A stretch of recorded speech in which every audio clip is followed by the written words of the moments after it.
Before I go into the Dharma talk, please join me in invoking our teacher's name 3 times. Namo Shakyamuni Buddha, Namo Shakyamuni Buddha, Namo Shakyamuni Buddha. Alrighty. So today we are finally on our last piece of info for the Four Noble Truths. We're on the 4th Noble Truth. Probably the longest, but I won't be speaking as much because everyone knows that I love to talk. But I'm going to try to keep it simple only because I do want to keep the Eightfold Path, which is what the 4th Noble Truth is, as its own separate Dharma talks in the future. So I'm going to basically just summarize the Eightfold Path since it's the fourth Noble Truth.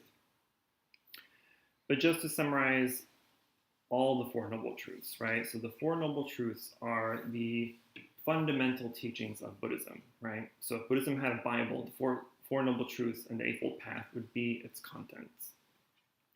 Because with full understanding and full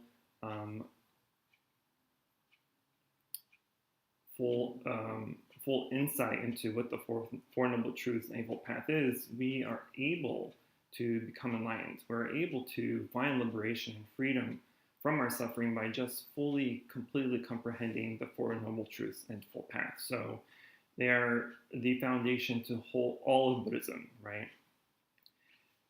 The Four Noble Truths and Eightfold Path are literally the foundation of Buddhism, right? So all the other teachings are the walls, are the windows, are all the other exteriors, right, that you need. But the Four Noble Truths, Eightfold Path is the foundation, right? And all the other teachings in Buddhism stem from the Four Noble Truths. The Four Noble Truths, after all, are the first sermon that the Buddha gave when he attained enlightenment, right? Because when he attained enlightenment, it was the attainment, the realization of the truth of reality, of the truth of our suffering, the core of suffering, the origin of suffering, which are the Four Noble Truths, right?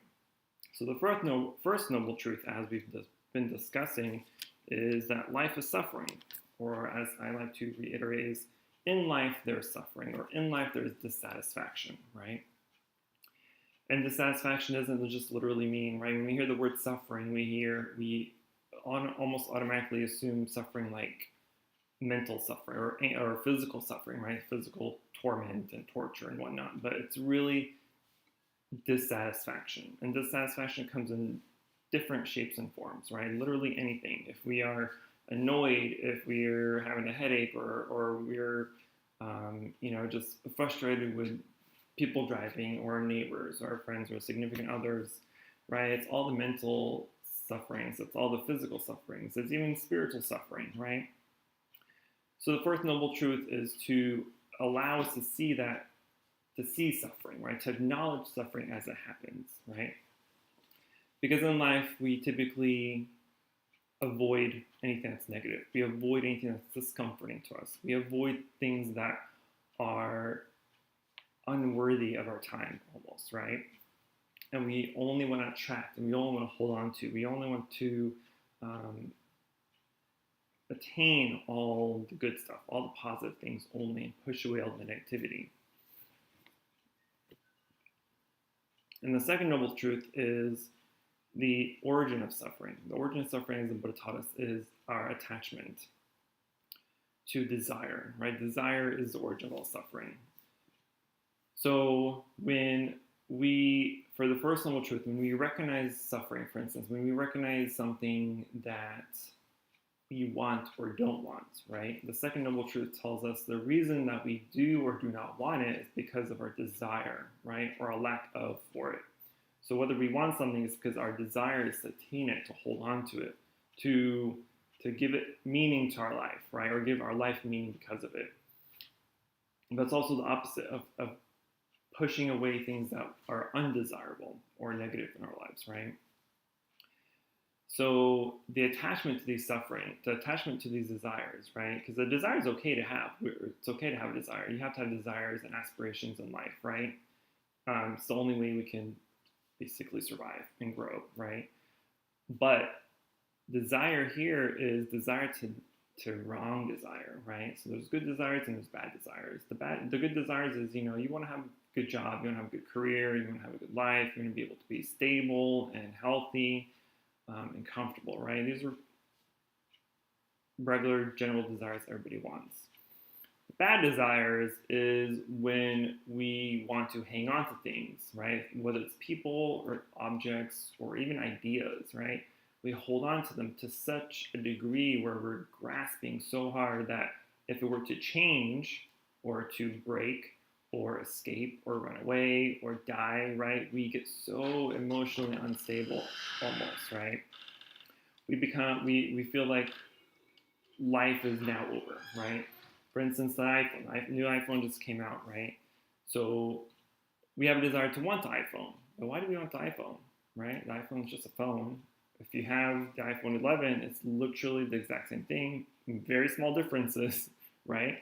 But we want the new thing because we always want the newest. We want the best. We want the most expensive, the fanciest, right? We want all these things to kind of give us a sense of connectedness maybe to the world, right? Or to give us a sense that we are better than the people who can't have it or can't afford it or have lesser phones, right?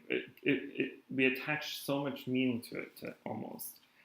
But then once we get it, right, we're excited about it maybe for a day, 2 days, a week, a month, a year, right? But after a while, it just becomes almost a nuance to our life, right? It's just something that we have, something we have to grab when we leave the house, or something we have to be on all day when we have nothing to do. But then if it breaks, maybe it gets stolen, maybe something happens to it, right? We almost in a way get devastated we right? Like, oh no, my phone's broken, my screen's cracked, my life is over, my whole life that's in the palm of my hands is now gone, right? We suffer because of that. And then the third noble truth tells us that, hey, you're suffering, but there's a way out of this suffering, right? There's a way to escape the delusion, escape the attachment that we have toward these things, toward these people, towards ideas, right? There is a reason why we feel this way. There's a reason why we habitually think in a certain way, right? We spoke about expectations a couple of weeks ago, where expectations are something that everyone has in common, right? We have expectations for almost every single aspect of our life. We have expectations of how we expect that people, act in a certain way or say certain things. We expect our life to be a certain way. We expect to be with certain people or to have a certain job, right? And then if something doesn't, and then when life and reality comes around and those expectations are not met, then we suffer, right? We try to argue what is really happening, and that arguing with reality is what causes suffering, right? Instead of just allowing it to be, instead of allowing life to just be as it is, right? So instead of fighting reality, instead of trying to argue with it and say, no, this can't be this way, right? I wanted it this way, now it's a different way, or I wanted him to say this based on something else, whatever it may be, right? If we can stop arguing with reality, stop arguing what things are and just accept it and acknowledge that this is how it is, imagine how much less stress we have in our life, right? If we just accept things, right? Sure, maybe you didn't get a promotion at work, right? Someone else got it. Someone better got it. Someone more senior got it, right? Whatever it may be. Maybe the relationship didn't work out. Maybe, you didn't get your dream job after college. Whatever it may be, right? We have all these expectations for different aspects of our life. And which is fine, right? You have an expectation, you have an aspiration or a goal, but then when life comes around and it doesn't meet those expectations, then we're suffering, right? We're like, no, this can't be this way. It's impossible. I expect it to be this way and it's not this way. I don't accept it. But then that acceptance is what causes us to hurt, right? And it's what causes our blockage to be happy and to see things as they are. So then the fourth truth is right? The third truth saying, hey, there's a way out. And the fourth truth is essentially the path to the way out, right? It's the path in suffering. And that path is the Eightfold Path, the Noble Eightfold Path. And the Eightfold Path, I'm going to try to summarize it as much as I possibly can, because otherwise I can go on for hours. But the Eightfold Path is summarized and categorized into three categories, right? So it's cut up into pieces.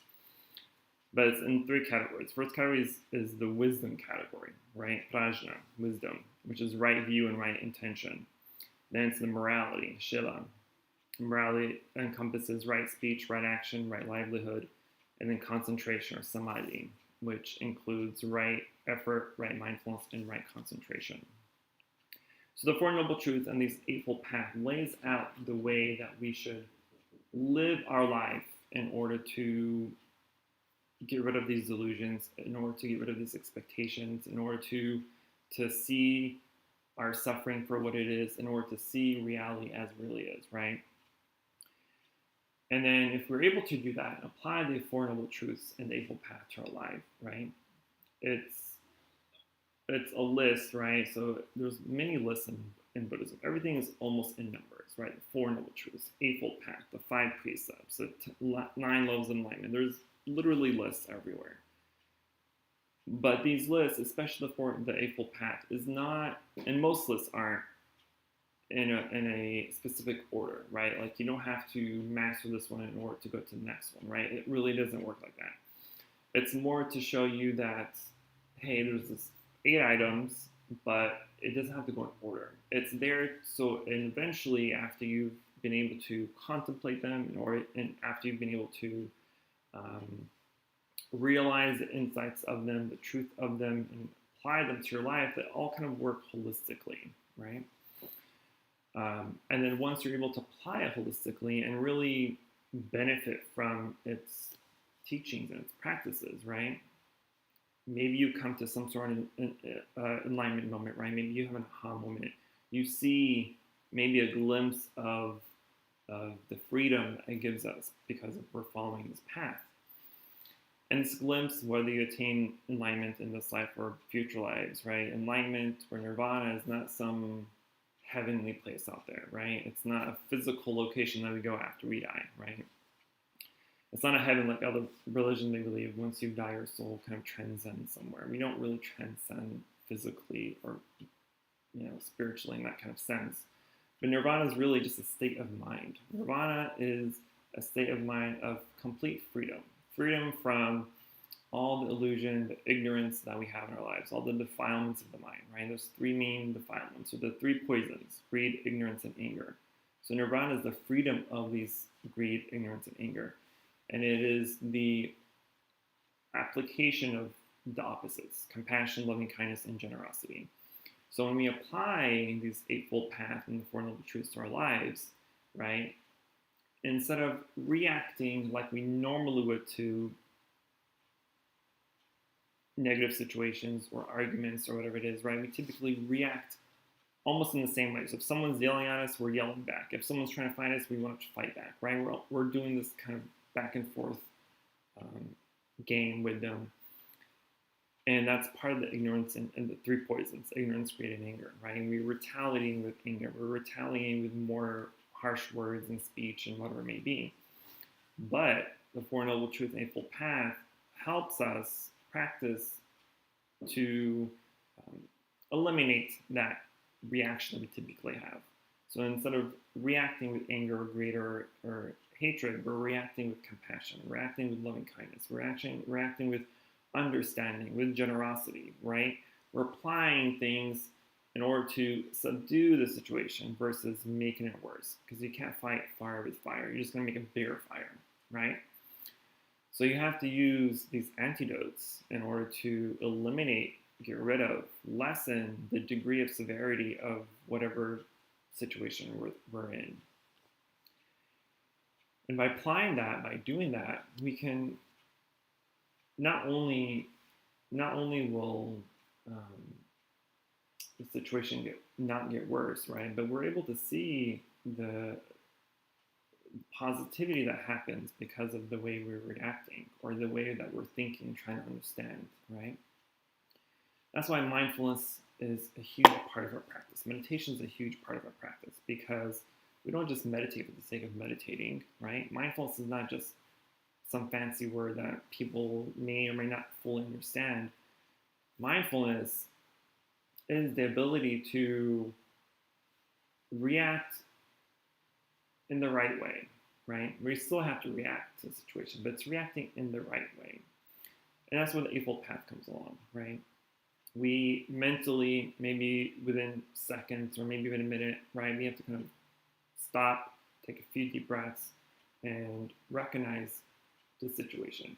Recognize that this person is in pain, that's yelling at us. They're yelling at us, maybe they're angry, whatever it may be, but they are still in pain. They still also have suffering, right? Part of our own suffering is our ego. Our ego is this thing that's in our head that we believe it's us. It gives us identity. It gives us personality. It defines what we are, who we are, how we should be, how we should react, how we should judge and see the world. And this is part of the illusion or delusion in Buddhism that the Buddha taught us to try to eliminate, or at least recognize and know that that is not you. Your mind is not you, right? Your mind, the thoughts you have, the judgments, the ideas, all the criticisms you have, all these things that in your mind are not you. That's your ego telling you how to think, how to see, how to react. So part of that practice is to be able to kind of see how our thinking works, how our mind works, how our ego's playing us in a way, right? So if we're in a situation, right, I was just talking to somebody the other day where, yeah, you come to our temple, you see, sure there's a lot of construction going on, but beyond that, we have pretty grounds, right? It's a very beautiful place. And you can enjoy the scenery, you can enjoy just the atmosphere, the environment, right? So you have a positive idea or judgment of the temple because of its beauty, right? But assume now that you walk in, you see, oh yeah, this is a beautiful place, this is pretty, it lights up at night, blah, blah, blah. And then maybe you see a homeless person in the corner of your eye, right? So you look around and there's 4 homeless people now, not just 1 homeless people. And you look on the other side and there's 3 more homeless people over there. And because of your idea, because of the stereotype that we have of homeless people, right? Now our whole mentality, our whole idea of this beautiful temple is skewed. It's reversed. Now it's a dirty place. Now it's a ghetto place. Now it's somewhere where hobos come in and hang out, right? Because we have this judgment towards homeless people. We have the judgment, we have the stereotype of homeless people being dirty and messy and, just, alcoholics or drug addicts, whatever it may be, right? We all have these stereotypes. And so when we see something like that in a place that we have already a prefixed idea on, now this place is no longer beautiful, right? And we can say that for any place, really, whether it's downtown, right, or at church, or your home, or your neighborhood, right? If you have an idea already of something that is good or bad, and then something else comes in that you also have an idea of good and bad, then the whole environment of it changes, right? So part of our practice is to see beyond that, to see things that's not dualistic, that's not good or bad. There's no good or bad. There is just what it is, right? The good and bad are things that we created from our own ego, from our own perceptions and ideas, right?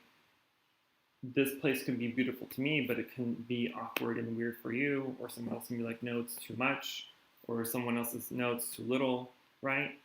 Who's right? And there's so many perceptions, so many ideas of something, then who's the right idea? Who has the right perception? Nobody does, right? These are just subjective feelings that we have. So instead of seeing something as beautiful or as ugly or as messy or as clean or cluttered, whatever it may be, right? These are just things that we either have grown to create in our own, or right, maybe it's our society or environment or neighborhood or upbringing, right? It gives us all these notions already. But now we have to see beyond that. We have to see that this is just a human being. They're not rich, they're not poor, they're not homeless, they're not in a mansion, they're not in a palace. It's just a person, right? Like last week, I gave the example of if a car crash were to happen outside, right outside the temple, and we all went out, we're all going to have different ideas of how the car crash happened, right? Someone may think drinking and driving. Someone else may think that they were texting and driving. Someone else may have, maybe they weren't paying attention, right? We're all going to have different ideas, right? So if there's too many different ideas, then which one is the right one? Which one happens, right? Who knows? Who cares? That's not the point. The point is, the only reality there is that something happened and that you have awareness of it, that it did happen, right? Without adding judgments, without adding your perceptions to it, without giving it a story, right? We have to look in the world like that without giving it a story, because we don't know their story, right? We do it all the time. We people watch, right? That's what I used to do in college. I'd people watch. I'd make up stories. I'd make up their own life. I'd, make them into terrible people or really good people, and just create this illusion, this phantom world in my mind. Which then, down the road, if maybe you see them again, or you have them in class, or you have to interact with them, because you've already made an idea of your head of who they are and what they are, then that kind of sticks. Even though you may know them now truly, right? You've met them, you know their life, you know their story, but because it doesn't match up to what you've given them previously, then you may have different views of them, whatever it may be. But the point is, I've gone off topic again, that the application of the Four Noble Truths Eightfold Path is a formula, right? I've mentioned before that the Four Noble Truth is a formula. So whenever we're encountering suffering, whenever you're encountering something that's dissatisfying, right? Maybe you're in an argument, or maybe something bad is going on in your life, right? Apply the formula of the Four Noble Truth, which is, hey, I'm suffering, right? I'm mentally suffering. I'm exhausted. I'm frustrated with this person. I don't like the situation I'm in, whatever it may be, right? You recognize that suffering is there. And then you want to recognize what the origin of that suffering. Why are you angry?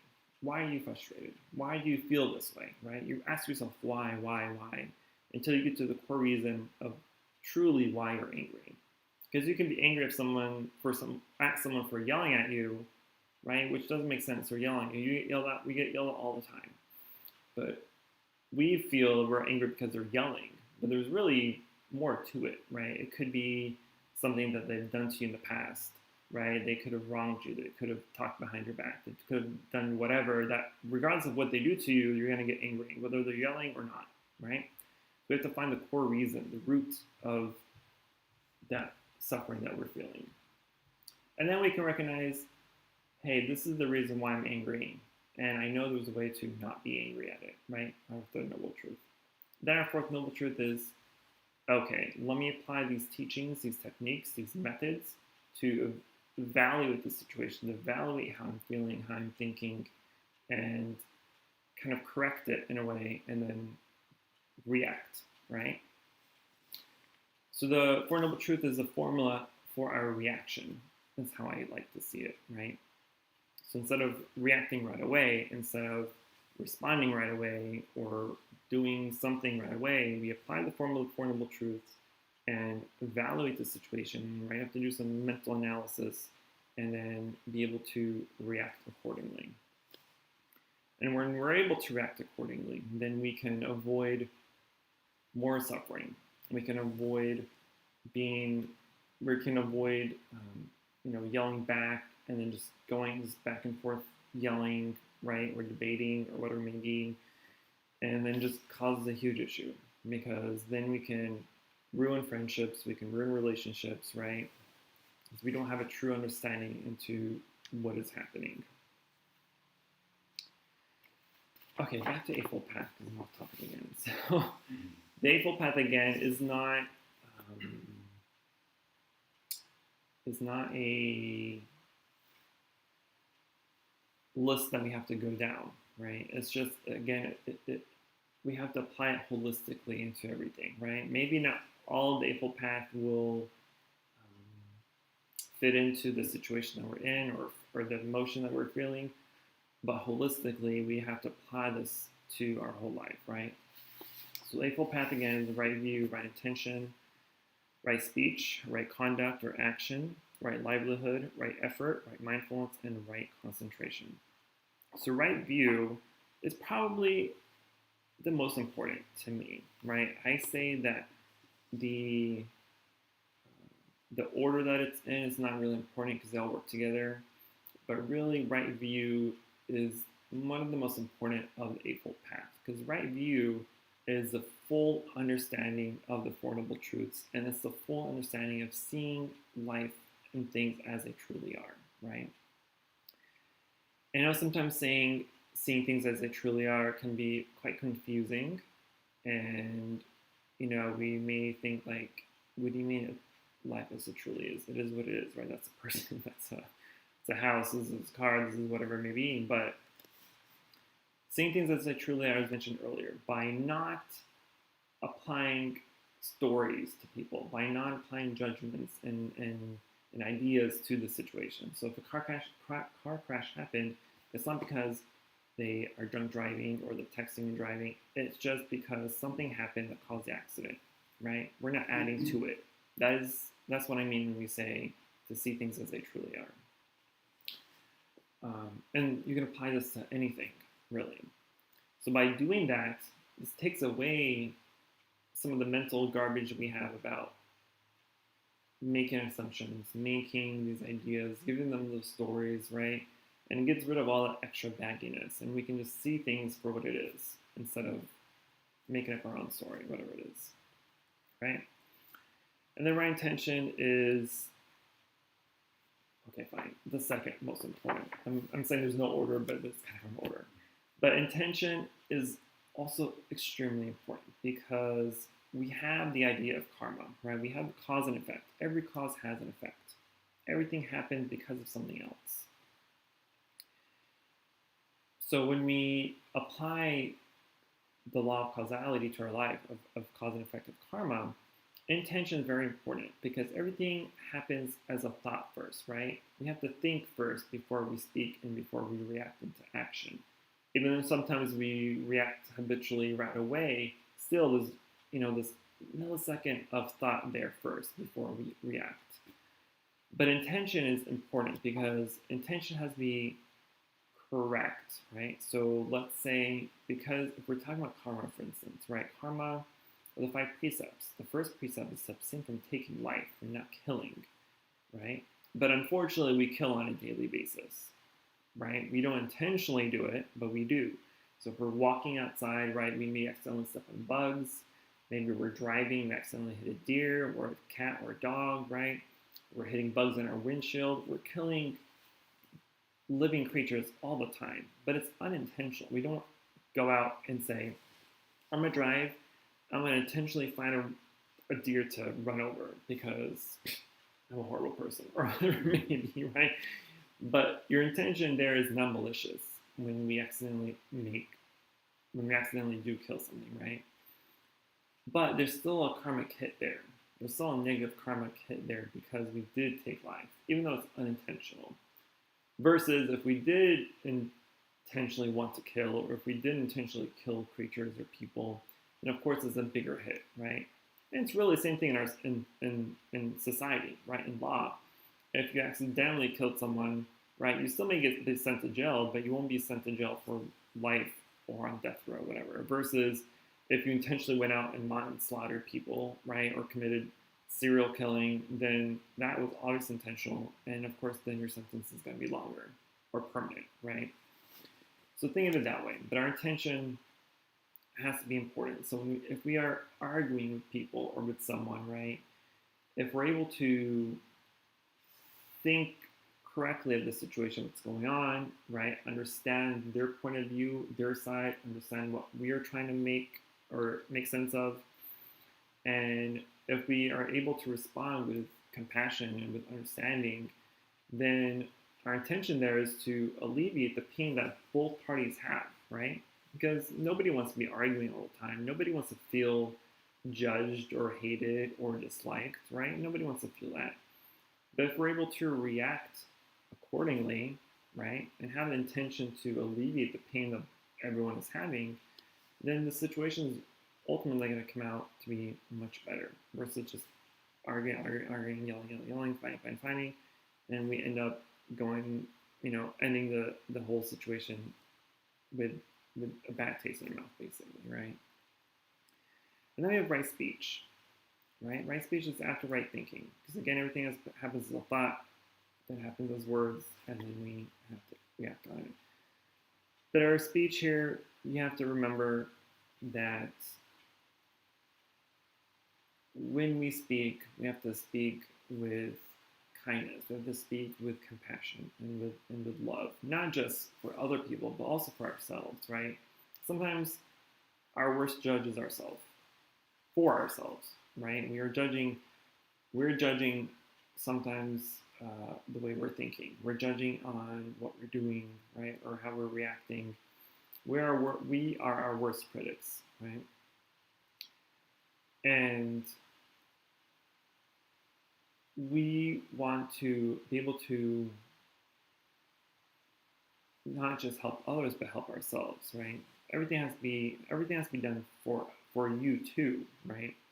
The practice of Buddhism is sure, first and foremost, to help you kind of see your life, see your mind, see your thinking, see how your mind works and how you react to things, how you think of things, and be able to apply that into your life. And once you've understand that, and once you've understand how things work and how things kind of progress, then you can help other people do it, right? So it's not something that we need to think selfishly, but we do have to kind of motivate ourselves, right? Sometimes a lot of people come to meditation and they meditate maybe for a week, for a month. They get frustrated, they get angry with themselves because they're thinking they're not doing it right, right? They have already the assumption of what meditation should be doing for them, and when it doesn't, then they get angry at themselves and they maybe give up, right? Or they kind of lash out at their own meditation practice. But like a lot of other things in life, right, things come with practice, things come with patience, things come with time, right?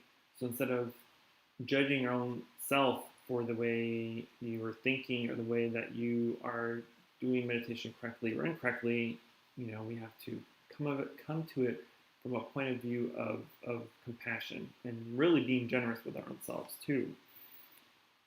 But beyond that, right speech is to avoid, the unwholesome speech, right? So it's avoiding idle chatter. It's avoiding being, cursing at people. It's avoiding speaking harshly or behind people's back, or avoiding, saying something to one person, saying something different to somebody else, right? So it's avoiding all the unwholesome ways that we may typically speak.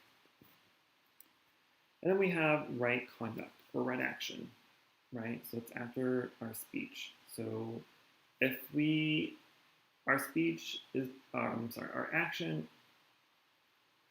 is,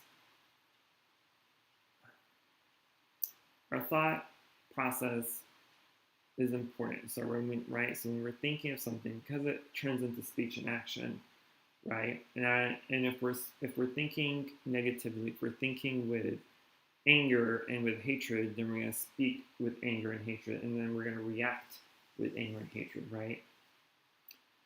But if we can kind of go back into our thinking and focus on our thinking first, so if we're able to change our thinking, if we're able to really calm ourselves down before we say something negatively and then do something negatively, then we can kind of avoid all the trouble that may happen because of our speech and action, because we've been able to rethink our thinking, right? But if we can't do that, let's say we're still thinking with anger, and then we spoke to someone with anger, and then now we're doing something out of anger, right? And if we get to that point, what's going to happen? Let's say you lash out at somebody, right? You're angry at them, you said some mean things, and then maybe, you start throwing things around, right? You're destroying the house, you're destroying whatever it may be. After a while, after you've calmed down, what typically happens to most people is they then feel bad. Then they start regretting what they did and what they said, right? And in order to avoid that, right? If we want to avoid that in the future, then we really have to work on the way we approach things. We have to go back to the practice of mindfulness, right? So as we're in the situation of the yelling or the arguments, right? If we're being mindful of how we're feeling and why we're feeling it, and really be able to kind of analyze the situation right then and there, then we can typically calm ourselves down, and so we can say nicer words, right, versus harsh words, and then we can react with good action versus bad action. And we have right livelihood, and so our livelihood, our lifestyle is the work we do and how we do things, right? And this refers to how we make a living and how we live our daily lives, and that we should strive for honesty and integrity. So the Buddha, when he gave the Eightfold Path for right livelihood, he did mention 4 specific activities that we should avoid doing for our livelihood. So right livelihood here is essentially having a good career or a good occupation that doesn't harm or hurt other people, right? So he gives 4 examples that we should try to avoid as much as possible, which is dealing in weapons, right, or selling weapons, making weapons, dealing in living beings, which includes raising animals for slaughter, as well as slave trade and prostitution, working in meat production and butchery, and selling intoxicants and poisons, such as alcohol and drugs, right? So if we really think about it, right, if we think about livelihood and think of what we're doing, there's a lot of occupations that give us great joy and peace, right? Whether it's something in the medical field, the science field, technology field, right? Most businesses and most companies, most occupations and careers are for the benefit of the world, right? Whether you're advancing technology, you're advancing, mobility or whatever it may be, it's really benefiting for the most part. And so we want to try to strive for those jobs, right? And avoid jobs that are not just going to hurt you, but hurt other people as well. And we have right effort, right? So right effort, it's really working ourselves and start trying to change others. So this kind of goes back to being able to see the suffering that we have through expectations, right? So if we have expectations of things and then we are trying to change, instead of trying to change other people's thoughts and opinions, right, which unfortunately we always try to do, we really have to change the way that we're thinking. We have to change the way that we react to things, right? We have to change our own expectations. Because our expectations, when they're not met, that means that we are trying to change other people's way of life. We're trying to change their thinking and their habits because they don't meet our own expectations. So when we are able to recognize that, right, then our effort goes into our own practice. It goes into the way that we think of things.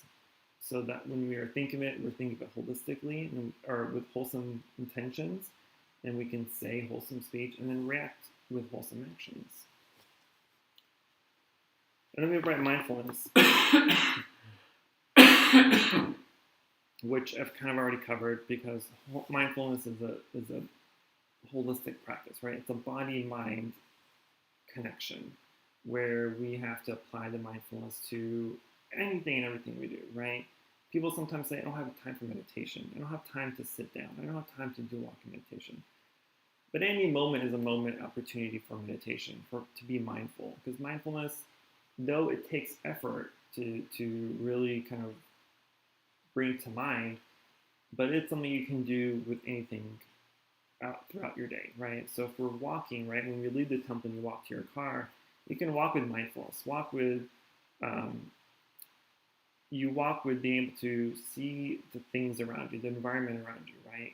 So, because obviously our life is very automatic, it's very habitual, right? We wake up in the morning, we get ready for work, we get ready for school, we jump in our car, we go to point A to point B, we eat, we sleep, we shower. We have all these routines that are so automatic that the end of the day or the end of the week can come and we're like, how did the week go by so fast? It went by so fast because we're not being mindful of the things we're doing. So if we're able to wake up with mindfulness, right? We wake up with knowing that we are moving, that we are being mindful of walking to our kitchen or walking to our shower. We're being mindful that we're, cleaning ourselves externally, but at the same time also cleaning our mentality and our thinking. If we do things with mindfulness, right, we can enjoy food more if we put the food in our mouth and we really, think of the flavors, think of the texture, think of how all the different flavors work together. We can enjoy eating more. We can enjoy walking. We can enjoy driving, right? If we apply mindfulness to our driving, then we become defensive drivers. We can avoid getting in accidents. Because what happens when you're not being mindful? You're listening to music, you're looking around, you're on your phone, you're talking to people, you're being unmindful, and then you may cause an accident, right? And this accident may not just hurt you, it could hurt other people. It could do worse, it can even kill other people, right? Because you're unmindful. If you're mindful, then you can avoid some potential negative consequences. Lastly is right concentration, which is mostly meditation, right? We try to teach it as meditation. And of course, meditation is a pretty important practice in Buddhism, right? It's a fundamental practice that we need to apply because it's through meditation where we can really start analyzing some of the sufferings that we have in our life, right? So going back to the why meditation. So I always teach the why meditation. And why meditation is important because let's say I'm just going to give an example. Let's say that I'm jealous of one of my sisters, right? And so every time I see them, I just feel uncomfortable. I'm groggy. I'm angry. I'm extremely sarcastic, which I already am anyway. But all these negative feelings come up. But then if I meditate on it, I really ask myself, why am I angry? Why am I jealous, right? And you can start pinpointing specific things, right? So maybe I'm jealous because she has a better job. Why does she have a better job? Because she studied harder in school, right? Or she has a college degree. Why does she have a college degree? Because she studied harder than I did. Why did she study harder than I did, right? And you kind of just go down the list of why until you are able to pinpoint that one thing that is really the cause of your disdain toward the person or towards the situation. And we have to use meditation to also analyze any of the teachings. So when we learn a new teaching, when we read a new book or whatever it may be, we have to contemplate on it, right? It's through contemplation and through self-introspection that we're able to really get the true insight from the teaching, right? And once we have true insight, then we have wisdom, and wisdom is what leads us to enlightenment and what leads us to freedom. So meditation is an important practice, and I always emphasize that meditation is not something that we need to. It's not something that we can do as a hobby. You can't just pick up meditation whenever you feel like it, right? It's not something that you do once a week or you do when you only come to the temple. It's something that we have to diligently apply to our life. We have to be pretty disciplined in our practice, right? It's not just in meditation. We have to be disciplined in applying the Four Noble Truths Eightfold Path to our life. Because if you just read it, then it's just a thought. It's just an idea in your head. You're not applying it to your life. Then what's the point? You just wasted your time, right? So use that information to meditate on it and to be able to really see the truth behind the teaching, to really see the insight that's behind some of the practices there, so that we can really truly apply it to our life and be able to see things differently. And when we're able to see things differently, then we can think about it differently. We can react to them differently, and ultimately create a more peaceful life, a more peaceful mind, a quieter mind. And once we get to that point, then we can, meditate longer and better until we get to the point of complete freedom, of nirvana. So we'll stop there. That's a huge, pretty long summary. But again, that's the Four Noble Truths. The Four Noble Truths is the formula that we try to apply to our life, to the circumstances, to the situations that we are in. When we're able to apply that formula to see things as they are, to see where the root of the suffering is coming from, to be able to recognize that this and that is the attachment that's causing you hurt and suffering. And from there, we are able to apply some of these other teachings, Eightfold Path, to be able to alleviate that suffering, to get rid of it if we have to change our mindset, to change our way of thinking, to change the way that we speak and change the way that we act and react. And it causes us to be much more at peace. And then when we are at peace and when we react with people with peace, and they become peaceful as well, right? So we really have to holistically apply these teachings. And it's a huge topic, obviously, and I've only covered it in less than 45 minutes, whatever minutes it's been, which is a terrible short amount of time to cover it in complete detail. But I hope that gives the opportunity for everyone to be able to look into it more, to read about it more, and to be able to truly apply it to your life. And then later on, we'll cover each of the Eightfold Path individually, like I've done with the Four Noble Truths. That way, it will give us more time to concentrate on it. It'll give us more insight into each of the aspects, and hopefully be able to give us more clarity and more peace later on. So we'll stop there. If anybody has any questions, concerns, emotional outbursts, let me know, and I'll try to answer your questions.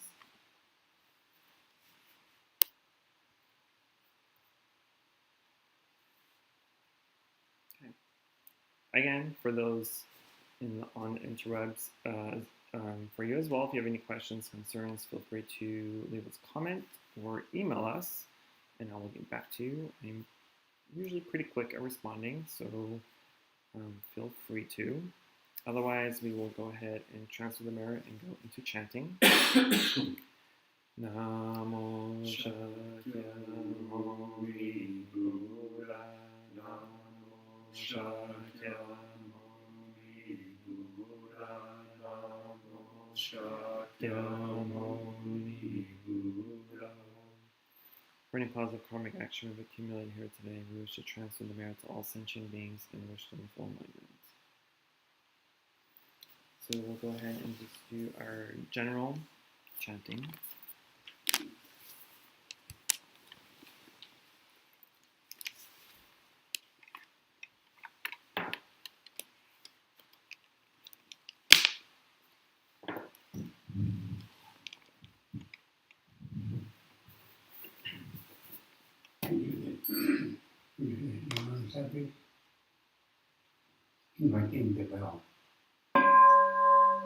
Holy speech and mind in perfect oneness, I set my heart along with the sound of the bell.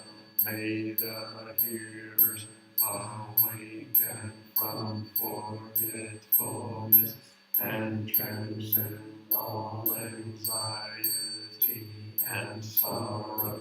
Listen, listen, this wonderful sound brings me back to my true home.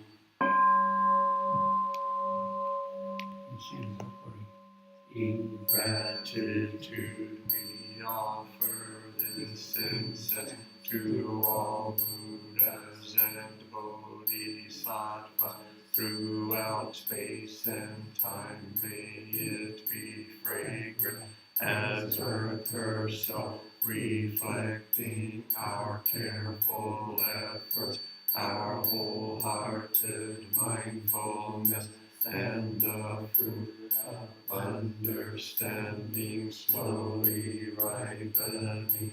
May we and all beings be companions of Buddhas and Bodhisattvas. May we awaken from forgetfulness and realize our true home.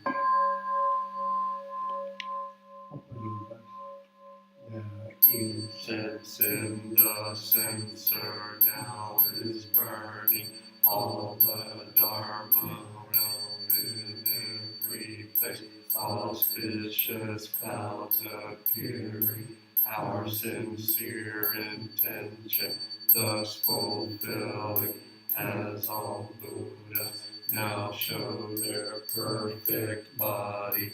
Homage to the incense cloud, canopy, Bodhisattva, and great Bodhisattva.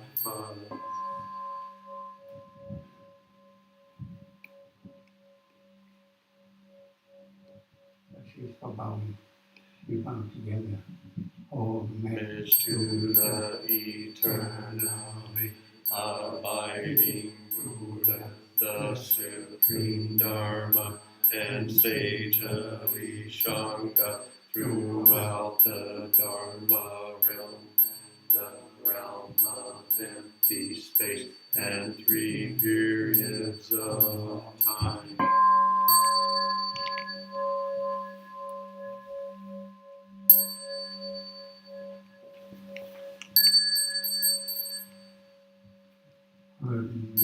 To the fundamental teacher, Shakyamuni Buddha, Maitreya, honored future Buddha, Manjushri, great wisdom Bodhisattva, universal great conduct Bodhisattva, all Dharma guarding Deva Bodhisattvas, and the magic mountain assembly of Buddhas and Bodhisattvas.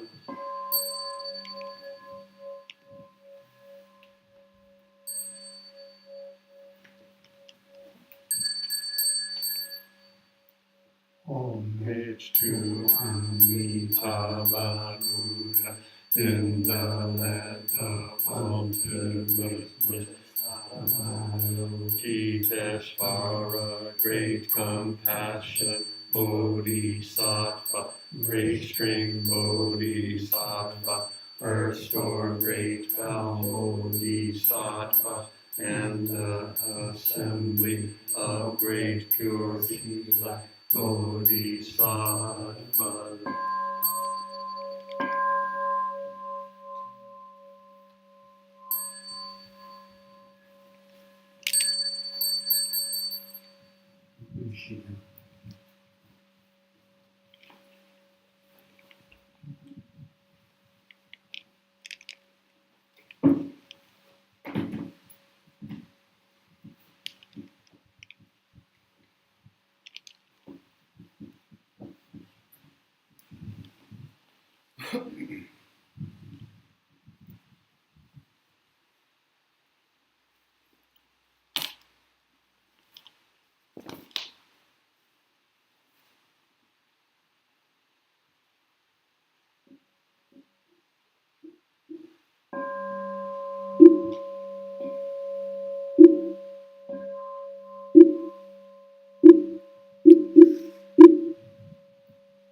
Mahasiddhaya, Swaha Mahasiddhaya, Swaha Siddhaya Ye, Svaraya, Swaha Nilakanti, Swaha Pramila, Swaha Shri Simhamukaya, Swaha Sarva Mahasastaya, Swaha Chakrahastaya, Swaha Padmakeshaya, Swaha Nilakante Pantalaya, Swaha Mohori Shankaraya, Swaha Namo Ratnatraya, Namo Arya Avalokite Shavaraya, Swaha Om Siddhyatu Mantrapadaya Swaha.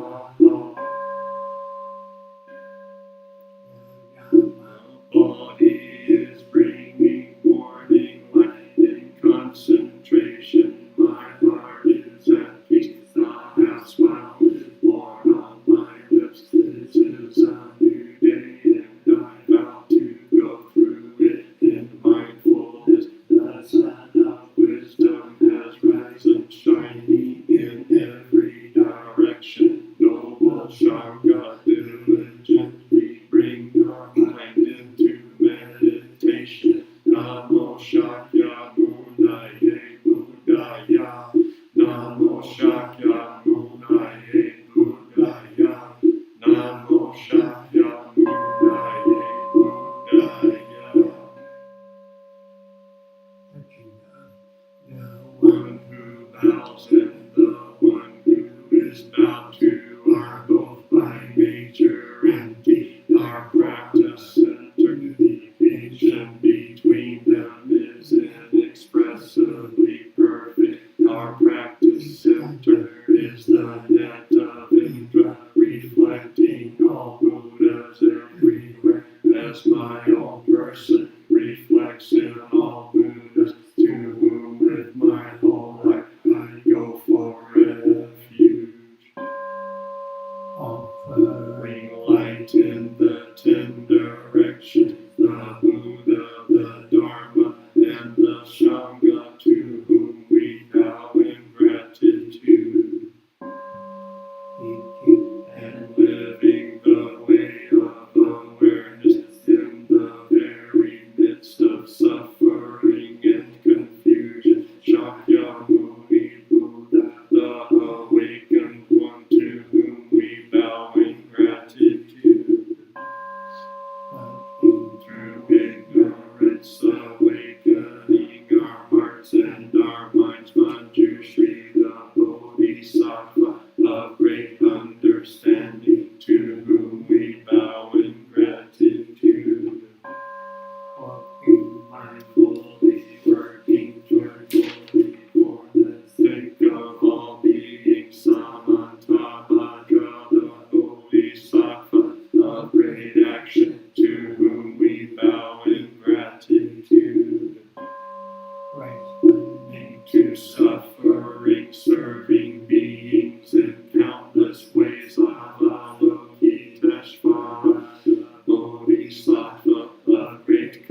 invoke your name, Avalokiteshvara. We aspire to learn your way of listening in order to help relieve the suffering in the world. You know how to listen in order to understand. We invoke your name in order to practice listening with all our attention and open-heartedness. We will sit and listen without any prejudice. We will sit and listen without judging or reacting. We will sit and listen in order to understand. We will sit and listen so attentively that we will be able to hear what the other person is saying and also what is being left unsaid. We know that just by listening deeply, we already alleviate a great deal of pain and suffering in the other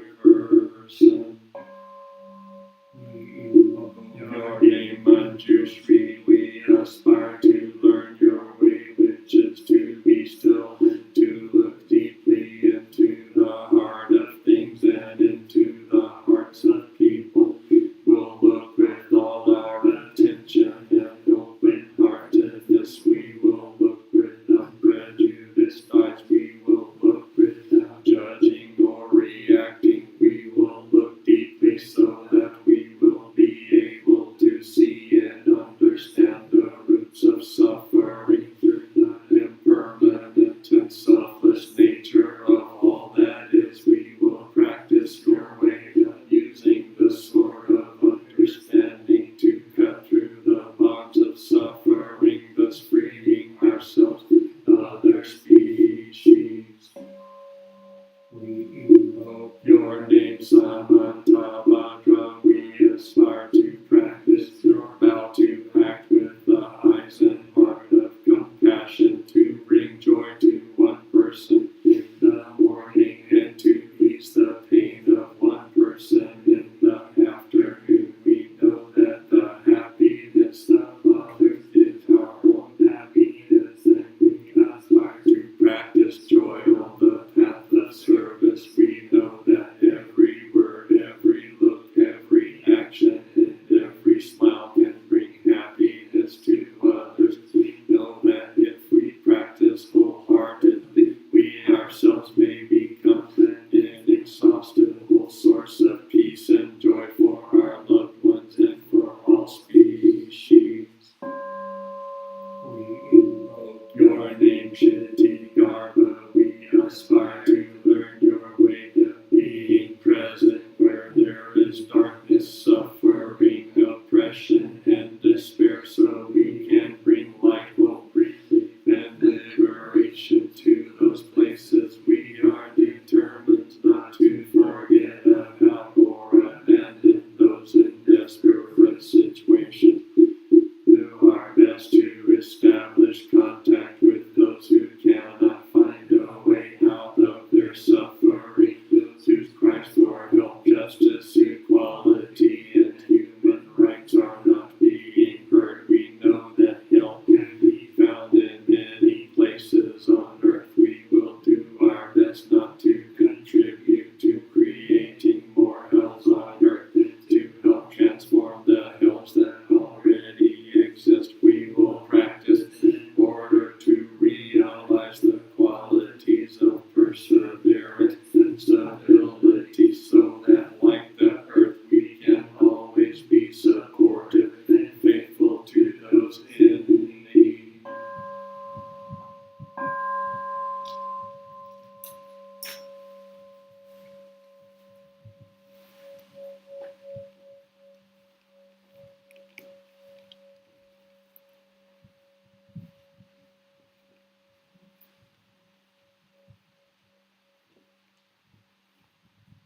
Vâng, đấy là để tôi nói từ I Take refuge in the Buddha, the one who shows me the way in this life.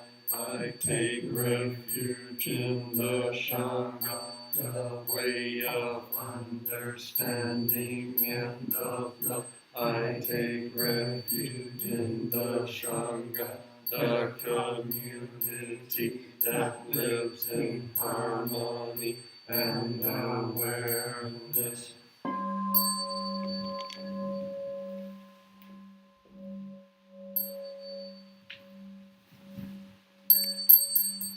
Grounding In the refuge of Buddha, I clearly see the path of light and beauty in the world. Dwelling in the refuge of Dharma, I learn to open many doors on the path of transformation. Dwelling in the refuge of Sangha, shining light that supports me, keeping my practice free of obstruction.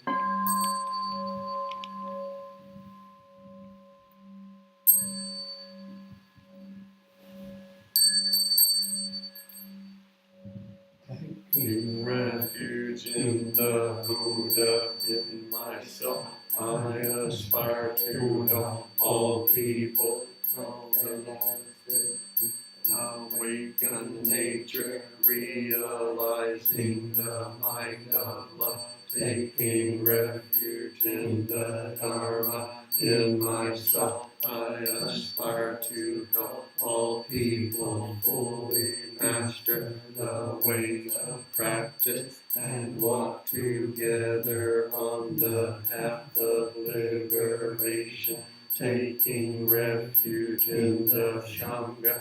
In myself, I aspire to help all people build a fourfold community, to embrace all beings and support their transformation.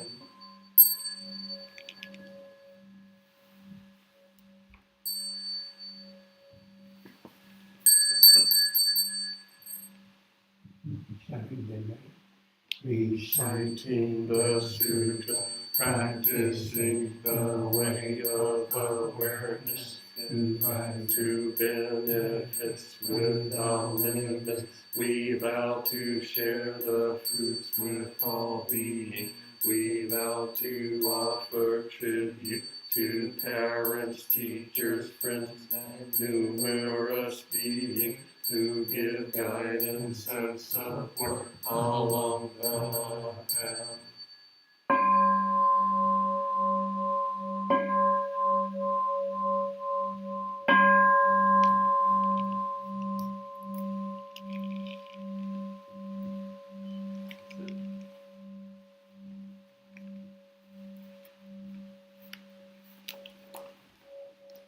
True Aki here, and he comes to Robert, the man who